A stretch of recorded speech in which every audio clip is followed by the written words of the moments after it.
Hello students, welcome to Shiny Max. 7ஆம் வகுப்பு பருவம் 3 பயிற்சி 6.1ல் முதல் கொஸ்டின் பொறுத்துக. இதோட ஆன்சர் பார்க்கறதுக்கு முன்னாடி இந்த வடிவம் எதுக்கெல்லாம் பயன்படுத்துகிறோம் அதை பார்க்கலாம். உங்கள் புக்கில் 119வது பேஜில் இந்த மாதிரி ஒரு அட்டவணை கொடுத்துருக்காங்க. முதல்ல அம்புகுறி வந்து எல்லா வடிவத்தை இணைக்க, சரிங்களா? இப்போ இந்த வடிவத்திலேருந்து இந்த வடிவத்தை இணைக்கிறதுக்கு அம்புகுறி பயன்படுத்துவோம். அதாவது இந்த நிலையிலிருந்து அடுத்த நிலையை காமிக்கிறதுக்கு, ஓகேங்களா? இனி இந்த வடிவம் ரெண்டு சைடுமே என்னது வளைவு இந்த மாதிரி இருந்துன்னா இது வந்து தொடக்கத்துக்கும் முடிவுக்கும் நம்ம பயன்படுத்துவோம். அப்புறம் இணைகரம் வந்து உள்ளீடுக்கும் வெளியீடுக்கும் பயன்படுத்துகிறோம். ஞாபகம் வச்சுக்கோங்க, இணைகரம் உள்ளீடுக்கும் வெளியீடுக்கும். அடுத்த செவ்வகம் வந்து ஒரு செயல்பாடுக்கு, இப்போ கூட்டல் கழித்தல் இதெல்லாம் வந்து என்னது செயல்பாடு, அதுக்கு வந்து செவ்வகத்தை பயன்படுத்துவோம். இனி சாய் சதுரம், அது வந்து தீர்மான பெட்டி, ஒரு முடிவை எடுக்கிறதுக்கு. இப்போ லாபமா நட்டமா இந்த மாதிரி முடிவெடுக்கிறதுக்கு இந்த சாய் சதுரத்தை பயன்படுத்துகிறோம். இப்போ நம்ம ஆன்சர் பார்க்கலாம். ஃபர்ஸ்ட் அம்புகுறி வந்து என்னது வடிவத்தை இணைக்கிறதுக்கு, அதாவது அடுத்த நிலையை காமிக்கிறதுக்கு. அப்போ செயல்பாட்டின் அடுத்த நிலையை காட்டும். ஃபர்ஸ்ட் ஒன்னோட ஆன்சர், சரிங்களா? ஓகே. இனிமே செகண்ட் ஒன், இந்த மாதிரி ரெண்டு சைடும் வளைவுனா என்னது ஆரம்பம் இறுதி. இது வந்து செகண்ட் ஒன்னோட ஆன்சர். இனி தேர்ட் சப்டிவிஷன் இணைகரம்னா என்ன சொல்லி தந்திருக்கேன், உள்ளீடு வெளியீடு. அப்போ இது தேர்ட் ஒன், சரிங்களா? அப்புறம் ஃபோர்த்து சப்டிவிஷன் செவ்வகம் வந்து என்னது ஒரு செயல்பாடு, கூட்டல் கழித்தல் இந்த மாதிரி. பாருங்க, சி எப்படி கிடைக்குது, ஏயையும் பியையும் கூட்டினா சி கிடைக்கும், கூட்டல். இது வந்து ஒரு செயல்பாடு, அப்போ இது ஃபோர்த் ஒன், சரிங்களா? இனி ஃபிஃப்த் ஒன் சாய் சதுரம், ஒரு முடிவை நம்ம எடுக்கிறதுக்கு. பாருங்க டி, அதாவது ஏயோட மதிப்பு 0வா இல்லை 0 விடைக்கும் அதிகமா குறைவா அப்படிங்கிற ஒரு தீர்மானம் எடுக்கிறதுக்கு. அப்போ இதுதான் ஃபிஃப்த் ஒன்னோட ஆன்சர். ரெண்டாவது கொஸ்டின், தானியங்கி பணம் வழங்கும் இயந்திரம் மூலம் வங்கி கணக்கிலிருந்து பணம் எடுக்கும் படிநிலைகள் கீழே படத்தில் விளக்கப்பட்டுள்ளது.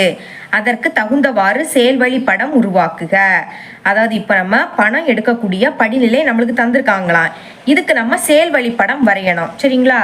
செயல்வழி படம் அப்படின்னா இந்த மாதிரி வடிவம் வரைஞ்சிக்கணும். எப்போவுமே முதல்ல தொடக்கம், அப்போ என்ன பண்ணணும், ரெண்டு வளைவு இருக்கக்கூடிய இந்த வடிவத்தை வரைஞ்சிக்கணும். அதே மாதிரி கடைசியில் வந்து முடிவு, சரிங்களா? அங்கே நீங்கள் இந்த ஷேப் தான், தொடக்கத்துக்கும் முடிவுக்கும் இந்த வடிவம் தான் நீங்கள் வரைஞ்சிக்கணும். இனி முடிவுக்கு முன்னாடி இணைகரம் வடிவம் வரைஞ்சிக்கணும், ஏன்னா வெளியீடு. அதே மாதிரி தொடக்கத்துக்கு அடுத்ததும் நீங்கள் இணைகரம் ஷேப் தான் வரைஞ்சிக்கணும், சரிங்களா? ஏன்னா உள்ளீடுக்கு. அப்புறம் இடையில இருக்கக்கூடிய எல்லாத்துக்குமே செவ்வகம் வடிவம் வரைஞ்சிடுங்க, ஏன்னா செயல்பாடுக்கு. அடுத்த எல்லா வடிவத்தையும் இணைக்கணும்னா இந்த மாதிரி அம்புகுறி வரையணும், சரிங்களா? ஓகே. இப்போ ஃபர்ஸ்ட் தொடக்கம், எப்பவுமே தொடக்கம் எழுதிக்கலாம் தொடக்கம். அப்புறம் பாருங்க, இங்க படிநிலை கொடுத்துருக்காங்க. ஃபர்ஸ்ட் என்னன்னா, தானியங்கி பணம் வழங்கும் இயந்திரம் மூலம் பணம் எடுக்கும் அட்டையை சொருகவும். ஃபஸ்ட்டு பணம் எடுக்கக்கூடிய அட்டையை சொருகிறது உள்ளதானே சொருகிறோம், அப்போ வந்து உள்ளீடு, அதுக்கு தான் இந்த இணைகர ஷேப்பு. இப்போ எழுதிக்கலாமா? இதில் இருந்தே எழுதிக்கலாம், பணம் எடுக்கும் அட்டையை சொருகவும். இப்படி நீங்கள் எழுதிக்கலாம். உங்கள் புக்கில் ஏடிஎம் கார்டை சொருகவும் கொடுத்துருக்காங்க. ஏடிஎம் கார்டுனாலும் பணம் எடுக்கும் அட்டைனாலும் ஒன்று தான். அப்போ இதை அப்படியே எடுத்து எழுதிக்கலாமா? எழுதிக்கிறேன் பாருங்க, பணம் எடுக்கும் அட்டையை சொருகவும். ஓகே, எழுதிட்டோம். இனி அடுத்த பாருங்க, செகண்ட் ஒன் வந்து தேவையான மொழியை தேர்ந்தெடுக்கவும். என்ன மொழி தேவையோ அதை தேர்ந்தெடுக்கணும். இங்கே அதே அப்படியே எடுத்து எழுதிட்டாலே போதும். தேவையான மொழியை தேர்ந்தெடுக்கவும் எழுதிக்கிறேன். தேவையான, இதெல்லாம் செயல்பாடு, அதனால செவ்வக வடிவம். தேவையான மொழியை தேர்ந்தெடுக்கவும். ஓகே, இனி அடுத்த பாருங்க, தேவைப்படும் பணம் பரிவர்த்தனை வகையினை தேர்ந்தெடுக்கவும். இங்க வகை கேட்குறாங்க, அப்ப இதை அப்படியே எடுத்து எழுதிடக்கூடாது. என்ன வகையெல்லாம் உண்டு, பணம் எடுக்கக்கூடிய ஒரு வகை, எவ்வளோ பணம் இருக்கு அதை பார்க்கறதும் ஒரு வகை தான், சரிங்களா? நம்மளுக்கு இங்க கொஸ்டின்ல பணம் எடுக்கக்கூடியது தான் கொடுத்துருக்காங்க. அப்போ பணம் எடுத்தலை தேர்ந்தெடுக்கவும், அதை எழுதிக்கலாம். இங்க எழுதிக்கிறேன், பணம் எடுத்தலை தேர்ந்தெடுக்கவும்.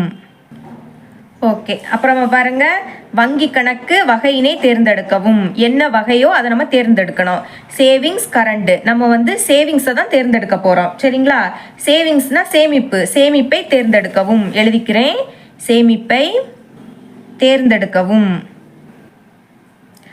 ஓகே. அடுத்த பாருங்க, அடையாள எண்ணை பதிவு செய்யவும். அதாவது பணம் எடுக்கணும்னா பின் நம்பரை வந்து நம்ம பதிவு செய்யணும். நம்மளாவே கிரியேட் பண்ணியிருப்போம், சரிங்களா? ஒரு 4 டிஜிட்டுக்கு ஒரு நம்பரை வந்து நம்ம கிரியேட் பண்ணி வச்சிருப்போம், பாஸ்வேர்டு மாதிரி. ஓகே, அப்போ இதையும் அப்படி எடுத்து எழுதிக்கலாம். அடையாள எண்ணை பதிவு செய்யவும். வகைக்கு மட்டும் தான் நம்ம வேற எழுதணும், மற்றபடி எல்லாத்தையும் நம்ம அதே தான் எழுதிக்க போகிறோம். ஓகே, இதை அப்படியே எடுத்து எழுதிக்கலாம். அடையாள எண்ணை பதிவு செய்யவும். ஓகே, எழுதிட்டேன். இனி அடுத்த தேவையான தொகையினை பதிவிடவும். அதாவது 1000 ரூபா வேணும்னா 1000 ரூபாய், இல்லைன்னா 2000 ரூபாய் வேணும்னா 2000 ரூபாய். எவ்வளோ தேவையோ அதை வந்து நம்ம பதிவிடணும். அப்போ இதையும் அப்படியே எடுத்து எழுதிக்கலாம். தேவையான தொகையினை பதிவிடவும். பாருங்க, அதே தான் எழுதியிருக்கேன். தேவையான தொகையினை பதிவிடவும். இனிமே அடுத்து பாருங்க, பணத்தை எடுத்துக்கொள்ளவும். அதாவது நம்ம பணத்தை வெளியே எடுக்கிறோம். அப்போ இது வந்து வெளியீடு. இதையும் நம்ம அப்படியே எடுத்து எழுதிக்கலாம். பாருங்க, பணத்தை எடுத்துக்கொள்ளவும். சரிங்களா? இது வந்து வெளியீடு, அதனால தான் இணைகரம் வடிவம் வரைஞ்சிருக்கோம். இனிமேல் லாஸ்ட் முடிவு. சரிங்களா? எழுதிக்கலாம் முடிவு. இவ்வளோ தான் இதோட ஆன்சர். இனி மூணாவது கொஸ்டின், அலைபேசியினை ரீசார்ஜ் செய்ய படிப்படியான செயல்முறையை பயன்படுத்தி ஒரு வரிசை செயல்வழி படத்தை வரையவும். இங்க வந்து ரீசார்ஜ் செய்யக்கூடிய செயல்முறை கொடுத்துருக்காங்க. இதை வச்சு நம்ம செயல்வழி படம் வரையணும். ஃபர்ஸ்ட் என்ன பண்ணணும், தொடக்கத்துக்கும் முடிவுக்கும் இந்த ஷேப்பு, அதாவது 2 வளைவு இருக்கக்கூடிய இந்த வடிவம், ஃபர்ஸ்ட்டும் லாஸ்ட்டும். ஓகேங்களா? இனி கடைசிக்கு முன்னாடி இணைகரம், உள்ளீடுக்கும் வெளியீடுக்கும் இணைகரம் தான் நம்ம வரைஞ்சிப்போம். அதே மாதிரி தொடக்கத்துக்கு அடுத்ததும் இணைகரம் ஷேப், அதை வரைஞ்சிடுங்க. ஓகே, இனிமேல் கொஸ்டினை பாருங்க. எப்போவுமே ஃபர்ஸ்ட் இருக்கக்கூடியதும் லாஸ்ட் இருக்கக்கூடியதும் உள்ளீடும் வெளியீடும், இடையில இருக்கக்கூடியது செயல்பாடு. அப்போ ஃபர்ஸ்ட்டும் லாஸ்ட்டும் தள்ளி உள்ள எவ்வளவு இருக்குன்னு பாருங்க. 1 2 3 4 இருக்கு. அப்போ 4 செவ்வகம் இந்த மாதிரி வரைஞ்சிருங்க. ஓகேங்களா? போன சம்மிலையும் அதே மாதிரி தான். போன சம்மிலையும் ஃபர்ஸ்ட் இருக்கக்கூடியதும் லாஸ்ட் இருக்கக்கூடியதும் உள்ளீடு வெளியீடு. அப்போ இடையில என்ன இருக்குன்னு எண்ணலாமா? 1 2 3 4 5 இருக்கு. அப்போ 5 செவ்வகம் நம்ம வரைஞ்சிருப்போம் போன சம்மில். இங்கே 4 தான் இருக்கு. அப்போ 4 செவ்வகம் வரையணும். முதல்ல தொடக்கம் எழுதிடலாம். தொடக்கம் எப்போவுமே ஃபர்ஸ்ட் தொடக்கம் எழுதிடணும், அதை மறக்கக்கூடாது. அடுத்த பாருங்க, அலைபேசியினை ரீசார்ஜ் செய்யும் வலை உலாவியில் உள்நுழைக. அதாவது ஆப்புக்குள்ள போனோம், அப்போ வலை உலாவியில் உள்நுழைக. இதை அப்படியே எடுத்து எழுதிடலாம். எழுதிக்கிறேன் பாருங்க, வலை உலாவியில் உள்நுழைக. ஓகே, எழுதிட்டேன். இனி ப்ரீபெய்டு அல்லது போஸ்ட்பெய்டு என்பதை தேர்ந்தெடுக்கவும். இதையும் அப்படியே எடுத்து எழுதிருங்க. அதை தான் நானும் எழுதியிருக்கேன். ப்ரீபெய்டு அல்லது போஸ்ட்பெய்டு என்பதை தேர்ந்தெடுக்கவும். இனி அடுத்த பாருங்க, அலைபேசி எண்ணை உள்ளிடவும். அதாவது ஃபோன் நம்பரை நம்ம வந்து பதிவிடணும். சரிங்களா? உள்ளிடவும், இதுக்கு பதில் பதிவிடவும் அப்படின்னு எழுதிக்கலாம். ஓகே, இதையும் அப்படி எடுத்து எழுதிருங்க. அதை தான் நானும் எடுத்து எழுதியிருக்கேன். அலைபேசி எண்ணை பதிவிடவும். இங்கே இப்போ வரும். ஓகே, இனிமேல் அடுத்த ஆபரேட்டரை தேர்ந்தெடுத்து உங்கள் ரீசார்ஜ் திட்டத்தை தேர்வு செய்ய திட்டங்களை உலாவுக. அதாவது ஆபரேட்டரை தேர்ந்தெடுத்து ரீசார்ஜ், உங்கள் வேண்டாம், ரீசார்ஜ் திட்டத்தை தேர்வு செய்யவும். ஓகேங்களா? இப்போ நான் இங்கே மார்க் பண்ணியிருக்கதை அப்படியே எடுத்து எழுதிடலாம். உங்கள்கிட்ட என்ன சொன்னனோ அதை தான் நான் அப்படியே எடுத்து எழுதியிருக்கேன். சரிங்களா? இனி பாருங்க, ரீசார்ஜ் செய்ய தொகையை உள்ளிடவும். அதாவது எவ்வளோ ரூபாயோ அதை வந்து நம்ம வந்து பதிவு செய்யணும். சரிங்களா? உள்ளிடவும் பதில் பதிவிடவும் எழுதிக்கலாம். இப்போ இதுல இருந்து இது வரைக்கும் எழுதிக்கலாம். ஓகே, எழுதியிருக்கேன். ரீசார்ஜ் செய்ய தொகையை பதிவிடவும். இனி அடுத்த கடைசியாக இருக்கிறது, இது வந்து வெளியீடு. ரீசார்ஜ் செய்ய தொடரவும். அதாவது இதெல்லாமே நம்ம பண்ணி முடிச்ச பிறகு ஓகே கொடுக்கணும். ஓகேங்களா? இதை எடுத்து எழுதிக்கலாம். ரீசார்ஜ் செய்ய தொடரவும்.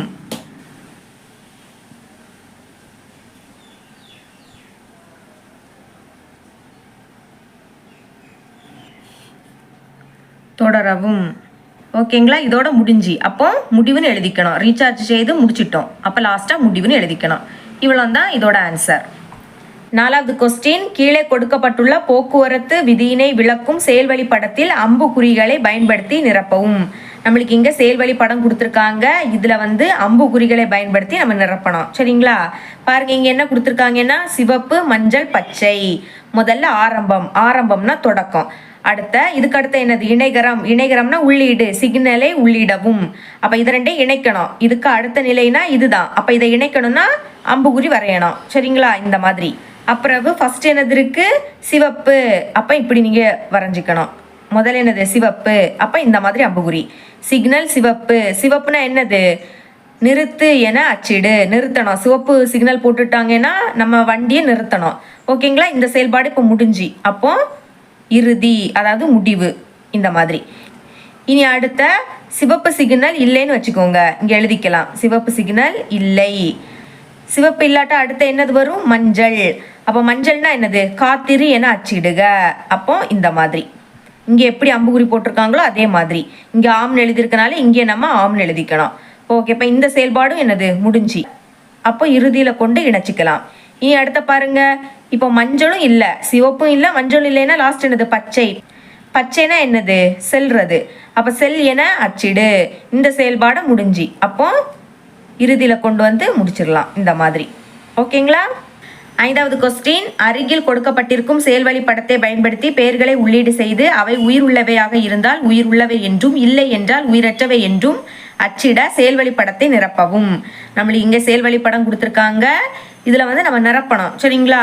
இப்போ பாருங்க, எப்பவுமே முதல் என்னது 2 வளைவு கொடுத்துருந்தாங்கன்னா தொடக்கம் அல்லது முடிவு. முதல் இருக்கனால இது தொடக்கம். நீங்க தொடக்கம்னு எழுதிக்கலாம், இல்லைன்னா ஆரம்பம்னு எழுதிக்கலாம். நான் வந்து தொடக்கம்னு எழுதிக்கிறேன், தொடக்கம். ஓகேங்களா? இனி பெயரை உள்ளிடவும். ஏ வந்து உயிர் உள்ளவை, பி வந்து உயிரற்றவை. இப்போ பெயர் ஏ. ஓகேங்களா? இங்க வந்து இல்லைன்னு கொடுத்துருக்காங்க, ஏ வந்து இல்லை. அப்ப ஏ இல்லாட்ட என்ன வரும்? பி வரும். அப்ப என்ன அச்சிடணும்? அச்சிடு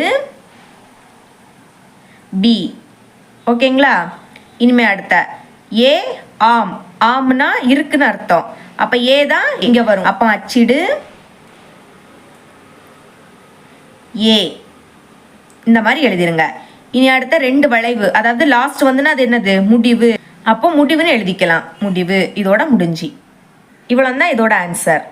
இனி 6வது கொஸ்டின், பின்வரும் செயல்வழி படத்தை நிறைவு செய்க. நம்ம இங்கே செயல்வழி படம் கொடுத்துருக்காங்க, அதை நம்ம நிறைவு செய்யணும். சரிங்களா? ஃபர்ஸ்ட் சப்டிவிஷன், உனது முதல் அல்லது 2ஆம் பருவ தேர்வின் மதிப்பினை உள்ளீடு செய்து சராசரி மதிப்பை அச்சிட அருகில் தரப்பட்டுள்ள செயல்வழி படத்தை நிரப்பவும். அதாவது முதல் பருவ தேர்வு இல்லாட்டா 2ஆம் பருவ தேர்வு, இதோட மதிப்பை உள்ளீடு செய்து சராசரியை அச்சிடணும். சரிங்களா? ஃபர்ஸ்ட் பாருங்க, 2 சைடுமே வளைவு இருக்கக்கூடிய ஷேப் கொடுத்துருக்காங்க. அப்ப இது என்னது? தொடக்கம். எழுதிடலாமா? தொடக்கம். ஓகே. இனிமே உள்ளீடு, அதாவது எத்தனை பாடம் இருக்கோ அதை உள்ளீடு செய்யணும். டீனா தமிழ், ஈனா இங்கிலீஷ், எம்னா மேக்ஸ், எஸ்னா சயின்ஸ், எஸ்எஸ்னா சோசியல் சயின்ஸ். சரிங்களா? இனி சராசரி கண்டுபிடிக்கணும். சராசரி எப்படி கண்டுபிடிக்கிறது? எல்லா மதிப்பையும் கூட்டணும். கூட்டிக்கிட்டு மொத்தம் எத்தனை பாடம்? 5 பாடம். அப்போ 5ஆல வகுக்கணும். இப்போ நம்மளுக்கு சராசரி கிடைச்சிடும். அப்போ அச்சிடு சராசரி. சராசரியை தான் அச்சிடணும். சரிங்களா? ஓகே. இனி லாஸ்ட்டும் வளைவு இருக்கக்கூடிய ஷேப்பு. அப்போ இது வந்து என்னது? முடிவு. கடைசி கொடுத்துருக்கனால இது முடிவு. ஓகேங்களா? இனி செகண்ட் சப்டிவிஷன், மேலும் உனது சராசரி மதிப்பெண் 100 மதிப்பெண்களுக்கு 75க்கு மேல் இருக்கும் பட்சத்தில் ஆசிரியர் குறிப்பில் மிக நன்றி எனவும் இல்லை என்றால் மேலும் முயற்சி செய் எனவும் எழுதி உள்ளதை அச்சிடுமாறு கொடுக்கப்பட்டுள்ள செயல்வழி படத்துடன் இணைத்து நிரப்பவும். அதாவது நம்மளுக்கு சராசரி கண்டுபிடிச்சோம் பார்த்தீங்களா, அதில் 100க்கு 75க்கு மேலே இருந்துன்னா மிக நன்று அப்படின்னு அச்சிடணுமாய். இதே இது 75க்கு கீழே இருந்துன்னா மேலும் முயற்சி செய் இப்படி அச்சிடணும். அதை தான் நம்ம இங்கே நிரப்பணும். ஓகே. இந்த மாதிரி சாய் சதுரம் கொடுத்தாலே தீர்மானம் செய்தல், அதாவது முடிவெடுத்தல். இப்போ சராசரி மதிப்பு இங்கே எழுதிக்கிறேன், சராசரி கிரேட்டர் தேன், அதாவது 75 விடைக்கும் அதிகமாக இருக்குதுன்னு வச்சுக்கோங்க. ஓகேங்களா? எப்போவுமே இந்த மாதிரி சாய் சதுரம் கொடுத்தாலே என்ன வரும்னா ஆம் இல்லை அப்படின்னு நீங்கள் எழுதிக்கணும். இங்கே வந்து இல்லைன்னு எழுதிக்கலாம், இங்கே வந்து ஆம்னு எழுதிக்கலாம். அதாவது சராசரி வந்து 75 மதிப்பெண்ணுக்கு மேலே இல்லாட்டா, இல்லைன்னா இல்லை, இல்லை அப்படின்னா என்ன எழுதணும்? மேலும் முயற்சி செய் அப்படின்னு அச்சிடணும். அப்போ எழுதிக்கலாம், அச்சிடு. எப்படி அச்சிடணும்? மேலும் முயற்சி செய், முயற்சி செய் இந்த மாதிரி எழுதிக்கணும். அதே இது ஆம், அதாவது 75க்கு மேலே மதிப்பெண் இருந்துன்னா என்ன எழுதிக்கணும்? மிக நன்று அப்படின்னு அச்சிடணும். அப்போ எழுதிக்கலாம், அச்சிடு மிக நன்று இப்படி அச்சிடணும். சரிங்களா? இனி பாருங்க, இந்த வளைவு இருக்கக்கூடியது கடைசி இருக்கு. அப்போ அது வந்து முடிவு அப்படின்னு எழுதிடலாம். 7வது கொஸ்டின், வியாபாரி ஒருவர் தான் வாங்கிய பொருளின் நிர்ணய விலை. நிர்ணய விலைனா வாங்கிய விலை. இப்போ வந்து 5 ரூபாய்க்கு ஒரு பொருளை வாங்கியிருப்பாங்க, அதுதான் என்னன்னா நிர்ணய விலை. சரிங்களா? இனி விற்ற விலை, 5 ரூபாய்க்கு வாங்கின பொருளை 7 ரூபாய்க்கு விற்பாங்க, அது வந்து விற்ற விலை. ஓகேங்களா? நிர்ணய விலை அதாவது வாங்கிய விலைனா சிபி, அதே இது விற்ற விலை அப்படின்னா எஸ்பி. ஞாபகம் வச்சுக்கோங்க. கணக்கிட்டு பார்க்கிறார், அவர் வாங்கிய விலையை விட விற்ற விலை அதிகம் என்றால், அதாவது வாங்கிய விலைனா சிபி, சிபியை விடைக்கும் எஸ்பி அதிகம். அப்போ எப்படி எழுதலாம்? எது அதிகமோ அதை ஃபஸ்ட்டு எழுதிருங்க. எஸ்பி தானே அதிகம், அப்போ இந்த சைடு வாய் திறந்த மாதிரி எழுதிக்கணும், கிரேட்டர் தேன் சிபி. சரிங்களா? எஸ்பி வந்து சிபியை விடைக்கும் அதிகம். அப்போ இந்த மாதிரி எழுதிருங்க. என்றால் லாபம் என்றும், இப்படி இருந்துன்னா லாபம், இல்லை என்றால் நட்டம் என்றும் அச்சிடுமாறு செயல்வழிப்படம் வரைக. இப்போ நம்ம செயல்வழிப்படம் வரைய போகிறோம். ஓகே, வரைஞ்சிருக்கேன் பாருங்க செயல்வழிப்படம். ஃபஸ்ட்டு தொடக்கத்துக்கு 2 சைடுமே வளைவு இருக்கக்கூடிய இந்த வடிவம் வரையணும். அதே மாதிரி லாஸ்ட்டும் அதே வடிவம் நீங்கள் வரைஞ்சிக்கணும். அப்புறமாட்டு லாஸ்ட்டுக்கு முன்னாடி வெளியீடு, சரிங்களா? அப்போ இணைகரம் வடிவம் நீங்கள் வரைஞ்சிக்கணும். அதே மாதிரி தொடக்கத்துக்கு அடுத்ததும் இணைகரம். இனிமேல் வந்து இங்கே லாபம் நட்டம் அப்படி 2மே கொடுத்துருக்காங்க. அப்போ நீங்கள் வந்து தீர்மானம் செய்யக்கூடிய அந்த வடிவம் வரையணும். அதாவது சாய் சதுரம் வரையணும். இந்த மாதிரி சாய் சதுரம் வரைஞ்சாலே இந்த சைடு இல்லைன்னு எழுதிருங்க, இந்த பக்கம் ஆம்னு எழுதிருங்க. ஓகேங்களா? முதல்ல இந்த மாதிரி வடிவம் நீங்கள் வரைஞ்சிக்கணும். இந்த வடிவத்தை இணைக்கிறது மாதிரி இந்த அம்புக்குறியை நீங்கள் வரைஞ்சிக்கணும். ஓகேங்களா? எப்போவுமே ஃபஸ்ட்டு என்னது தொடக்கம் எழுதிடலாம், தொடக்கம். இனி இது வந்து உள்ளீடு. உள்ளீடு என்னது வரும்? எஸ்பி சிபி எழுதிடலாம். உள்ளீடு எஸ்பி சிபி. ஓகே, இனிமே தொகை. தொகை எப்படி எழுதியிருக்கோம்? SP greater than CP. உங்கள் புக் பேக் ஆன்சரில் இதை மாற்றி கொடுத்துருப்பாங்க. நம்ம இப்படி எழுதிக்கலாம், ஏன்னா கொஸ்டினில் இப்படி தான் கொடுத்துருக்காங்க. SP greater than CP. இப்போ பாருங்க, வாங்கிய விலை விடைக்கும் விற்ற விலை அதிகம்னு கொஸ்டினில் கொடுத்துருந்தாங்க. இங்கே நம்ம இல்லைன்னு எழுதியிருக்கோம். அதாவது வாங்கிய விலையை விடைக்கும் விற்ற விலை அதிகமாக இல்லை அப்படின்னா நம்மளுக்கு என்ன கிடைக்கும்? நட்டம் கிடைக்கும். அப்போ இங்கே எழுதிடலாம் அச்சிடு நட்டம். அப்படிதான் கொஸ்டினில் கொடுத்துருந்தாங்க பாருங்க, நட்டம்னு எழுதணும். அதே இது வாங்கிய விலையை விடைக்கும் விற்ற விலை அதிகமாக இருக்கு, ஆம்னா அதிகமாக இருக்கு அப்படின்னா லாபம் கிடைக்கும். இங்கே எழுதிடலாம் அச்சிடு லாபம். ஓகே, கடைசியாக முடிவு. புரியுதுல உங்களுக்கு? இதுதான் இதோட ஆன்சர். இதோட இந்த பயிற்சி முடியுது. என்னோட டீச்சிங் உங்களுக்கு பிடிச்சிருந்துன்னா மறக்காம நம்ம சேனலை சப்ஸ்கிரைப் பண்ணி பக்கத்துல உள்ள பெல் ஐக்கனை கிளிக் பண்ணுங்க. அப்பதான் நம்ம அப்லோட் பண்ற வீடியோட நோட்டிஃபிகேஷன் உங்களுக்கு உடனே வரும். தேங்க்ஸ் ஃபார் வாட்சிங்.